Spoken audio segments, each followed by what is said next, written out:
YouTube? Corn Cow Piper coming at you. It is a Sunday afternoon. Hope everybody had a awesome weekend and looking forward to having a great week ahead. This is going to be what I believe, because I don't think I've done any reviews with Latakia in it yet. The first episode of Puffin Latakia. Today we are going to be reviewing one of my daily smokes. This is McClelland TGL, also known as toasted Cavendish. I'm not sure what the initials actually stand for. It's toasted Cavendish Latakia. I'm not sure why it's not called TCL, but it is called TGL. And this is basically a blend that was a replacement for Lane HGL, which was supposedly Herman Lane's everyday smoke. It went off the market for a while, and when it did, McClelland mimicked or tried to match the recipe, and they came out with TGL. Now, Lane HGL has since been re-released on the market once Scandinavian Tobacco Company took over their production. And some of you might be asking, why do you smoke the McClelland TGL as opposed to the HGL from Lane? And I'll discuss that at the end of my video, just to let you know why I smoke this one as opposed to Lane. And I may be comparing this quite a bit to Lane's HGL as we go through the review. But this is made up of Burley, Cavendish, Latakia, and Virginia. And it comes in a ribbon cut, and I'll go ahead and show you what this stuff looks like. Okay, so here is what McClelland's HGL looks like. You can see all the dark stuff in there. That's the Cavendish. It's got white Burley, which is the lighter colored stuff here. The red Virginia, which is, you can see obviously it's the darker of the browns. And then the Latakia, obviously, is too hard to tell the difference between the Cavendish and the Latakia. But this is a nice blend, very, very fine ribbon cut. There are some small chunks in here, but mostly a fine ribbon. The moisture level is pretty much perfect right out of the bag. This is only sold in bulk. You can't buy it in a tin. I get mine from smokingpipes.com, and it always comes ready to smoke. Does not require any dry time. I know I haven't smoked very much Latakia, especially in the videos. Most of you know I do live in South Florida. I only prefer to smoke Latakia blends when it gets cool, which it is now in Florida. Well, Florida cool. It's actually been unseasonably cold. It's been in the 30s and 40s at night, 50s and 60s during the day. But we are warming back up into the 70s tomorrow, and I do feel for everybody up north and the rest of the country who are freezing their butts off right now. I definitely feel for you. I'm a northern guy. I'm a Yankee. Grew up in Ohio and Michigan. And I definitely know what it feels like to have that drastic cold and how miserable, just doing everyday activities can become. All right, so like I said, this is one of my everyday smokes. I prefer to smoke this stuff in the mornings. I was getting very, very low. I only had maybe about 4 bowls left, so I just recently picked up another 4 ounces of this stuff. I normally smoke this stuff in the wintertime, once or twice a day, sometimes more. Really is, in my opinion, a great blend. Probably not for everybody, and the reason being is this is not a true English.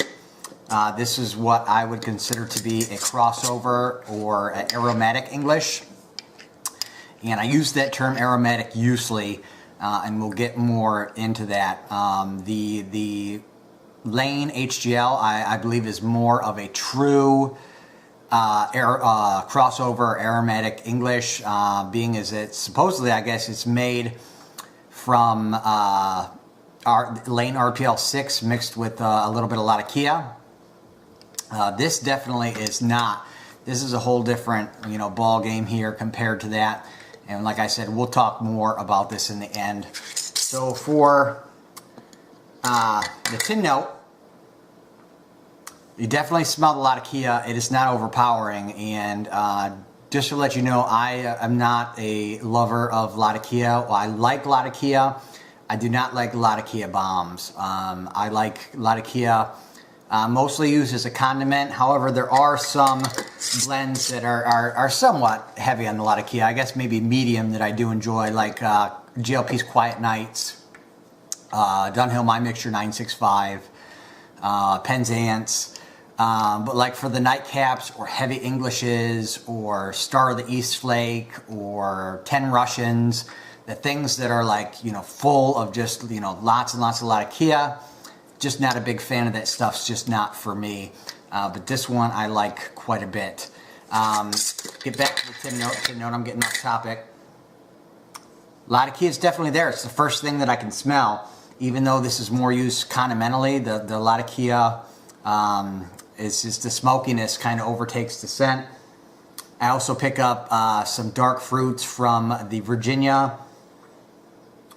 I can't detect any scent of the Burley or the Cavendish. What I really get out of here is the Latakia and the Virginia, and I get that tar, smoky smell from the Latakia, and dark fruit like plums or figs from the Virginia, and it does smell quite nice, and you do get hit with a little bit of sweetness in the scent as well. And I guess the original Lane HGL supposedly was Herman Lane. His HGL is Herman G. Lane. He was the last living family member of the Lane family before it was bought out by Scandinavian Tobacco Company. This was his personal blend, and I guess the story goes is people in his office were complaining about the smell of Latakia, so he basically came up with this blend so he could still have his Latakia but add a nice room note as well. So I guess that's the story behind how HGL went, and I'm surprised that Lane actually discontinued HGL, considering that it was a blend of one of the owners of the company, but it must have fallen out of favor at some point, and that's when McClelland took over and came out with the TGL, which was their match of Lane HGL. We'll go ahead and light up, and we'll discuss the taste profile. I'm smoking it out of my Missouri Meerschaum MacArthur 5-star. This is the unfinished. This bowl is fairly large. I would say just as big as like a General. They do have the classic version of this where the stem actually goes in towards the bottom of the pipe and you actually get like that much of a bowl. I have two of those, one in the finished and one in the unfinished. I've yet to smoke them just because I have not had that amount of time where I could just sit and continually smoke a bowl for hours. But I like this. It looks very cool. And while it does still have a large bowl, it's not too large where I can't finish it, say, in like an hour.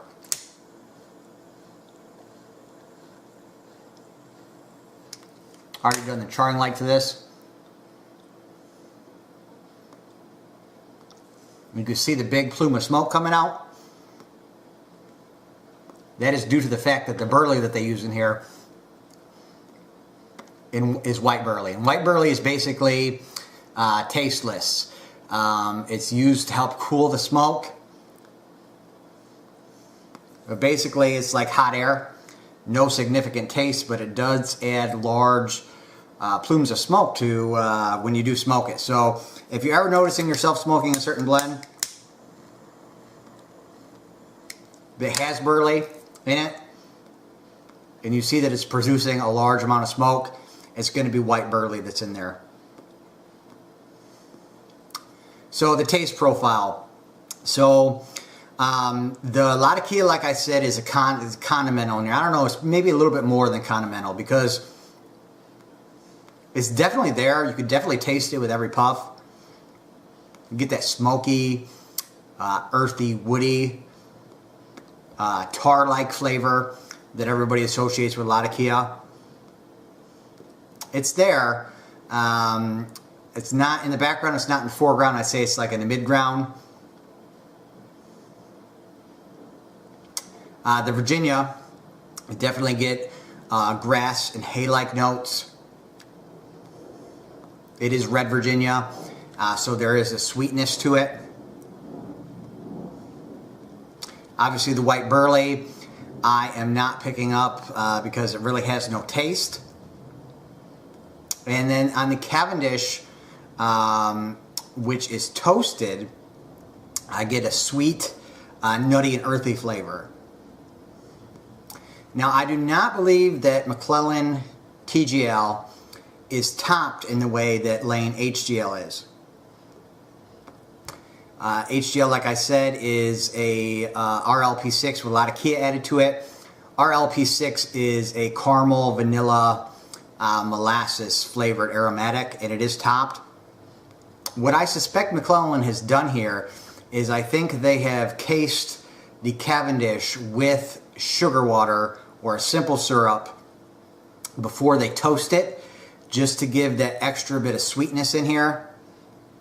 And it's the same kind of sweetness that you would get from, say, like a Virginia, but just much, much stronger. So I believe this in the case of TGL, the tobacco is cased, where in the HGL it is actually topped. But it's a very, very good smoke. It does not give you any tongue bite.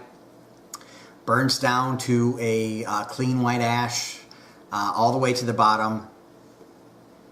Requires very, very few relights. And I think makes for a very, very good morning smoke. So for my 5-star rating for McClelland TGL, I'm going to go ahead and give this a 4.5 out of 5 stars.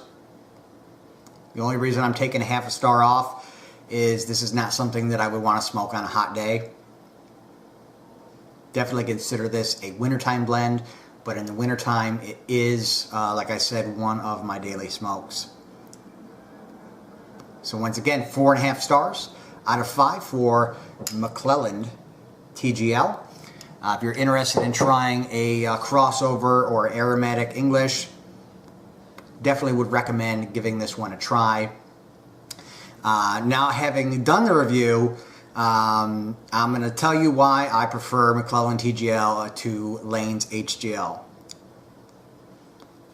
First off, I believe that Lane HGL, when it was originally blended, was not a mixture of RLP6 and Latakia.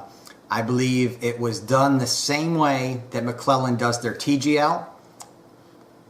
And when the Scandinavian Tobacco Company took over production of Lane's tobaccos, I believe they found an easier way to produce it, and that was by mixing the two blends that they already had in existence instead of making a whole new blend or going back to the original HGL. And the reason that I say that, and I can say that with confidence, is my friend Mr. Santiago, who I've mentioned in the past. I go visit him sometime. He's a grandfather of somebody that I work with. He had some Lane HGL from the 80s. It was like 1 ounce, maybe 1.5 ounces, and he gave it to me. Not all of it, but half of it. And I smoked it, and it tasted just like the McClelland TGL. Now, I ordered some Lane HGL after that because it is about half of the price as McClelland TGL. I think the Lane runs like $2 an ounce, where this runs like $3.90 or something like that. So almost double the price. But I think this is done in the same manner that HG Lane originally had blended his tobacco. With RLP6, there definitely is some kind of a chemical taste to there, maybe some humectant or some propylene glycol, which I do not like.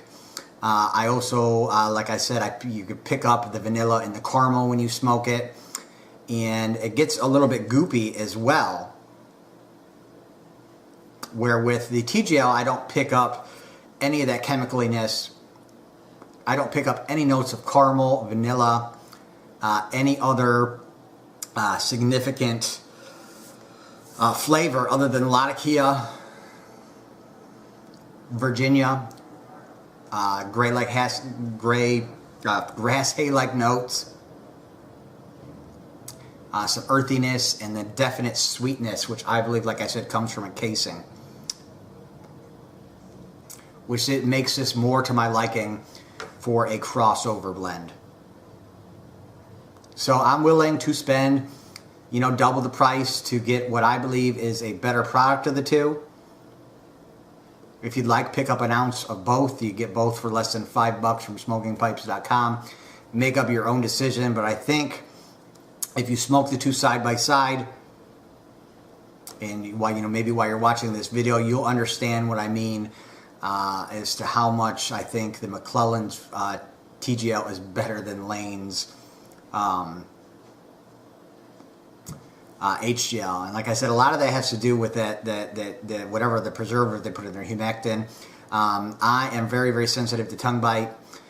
Stuff that has that preservative in it like that bites me every time. That's why I will not smoke any of Sutliff's aromatics. I can't get through half a bowl of their stuff without my tongue being on fire, no matter how slowly I try to puff. And I believe that is due to the preservatives that they use in those gloopy aromatics. So thanks for watching, YouTube. Got a couple more videos I got to shoot, some VRs.